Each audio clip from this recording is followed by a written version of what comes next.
अस्सलाम वालेकुम नाज़रीन, welcome to my YouTube channel Navi Nasihat. दोस्तों, भिंडी खाने के बाद दो चीज़ें गलती से कभी ना खाएं, वरना ज़िंदगी भर पछताना पड़ेगा। आज हम जिन दो चीज़ों की बात करने वाले हैं, इनको कभी भी भिंडी खाने के बाद हरगिज़ इस्तेमाल ना करें, जिनसे बहुत ज़्यादा नुकसान हो सकता है।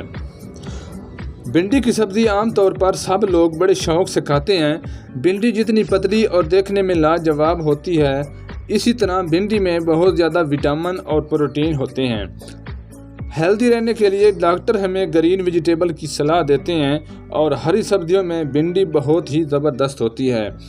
भिंडी में प्रोटीन, मैग्नीशियम, कैल्शियम और कॉपर वाफिर मिकदार में मौजूद होता है।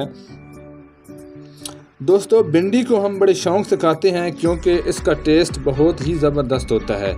आज मैं आपको बताने जा रहा हूं कि भिंडी खाने के बाद दो गलतियां कभी ना करें। नंबर 1, करेला। कभी भी आप भिंडी खाने के बाद करेले का इस्तेमाल न करें।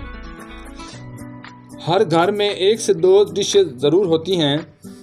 इसके अलावा मार्केट में भिंडी और करेला एक ही मौसम में इकट्ठे आते हैं। कुछ लोग भिंडी और करेला को एक ही साथ खाना पसंद करते हैं। मैं आपको बताता चलूं कि भिंडी की सब्ज़ी खाने के बाद करेले की सब्ज़ी को कभी ना खाएं, क्योंकि दोनों को इकट्ठा खाने से पेट में जहर बन जाता है, जो जानलेवा साबित हो सकता है। नंबर 2, दोस्तों, करेले के बाद एक और चीज़ जो भिंडी खाने के बाद कभी नहीं खाने चाहिए, वो है रेडिश यानी मूली।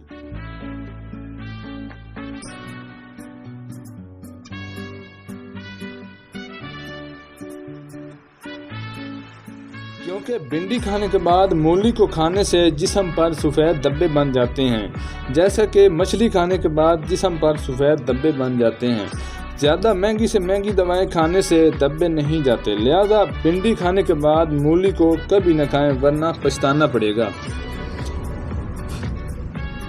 दोस्तों, वीडियो पसंद आए तो वीडियो को लाइक कर दें, चैनल को सब्सक्राइब करें और दोस्तों के साथ शेयर करें। साथ ही दिए गए बेल आइकन को ज़रूर प्रेस करें ताकि हमारी नई आने वाली वीडियो आप तक पहुंच सके।